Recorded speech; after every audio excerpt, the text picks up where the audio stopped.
Hello, and welcome to GreyNoise University. I'm Brad Chiappetta, and this module is part of our GreyNoise API and CLI training series. In this module, we will be covering the IP community endpoint and reviewing examples. The IP community endpoint is a free API provided by GreyNoise to give basic information about IP addresses to our community users. There is no bulk or multi-lookup endpoint for the community API today.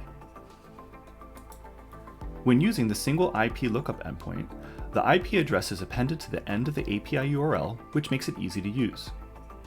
This endpoint uses a GET request. For usage monitoring, this endpoint consumes one search each time it is used.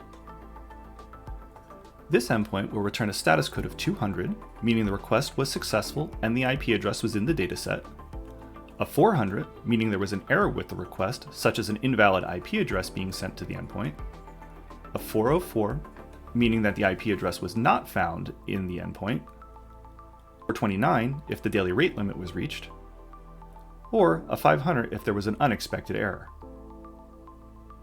For this endpoint, the only input required is the IP address that you wish to query.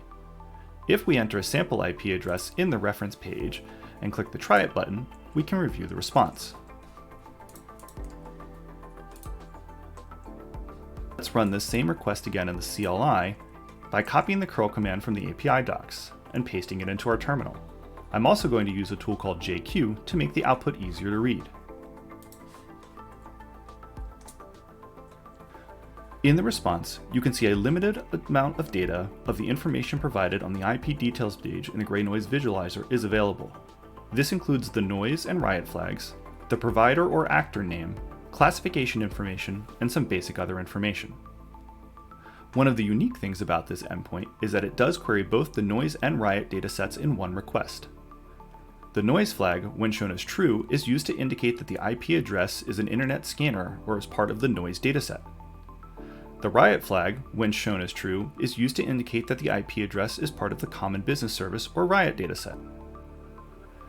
The endpoint will also adhere to our community usage rate limit, which can be reviewed in the GreyNoise documentation for the most current information. This concludes this training module. If you have any questions on the topics covered, please reach out to support@greynoise.io.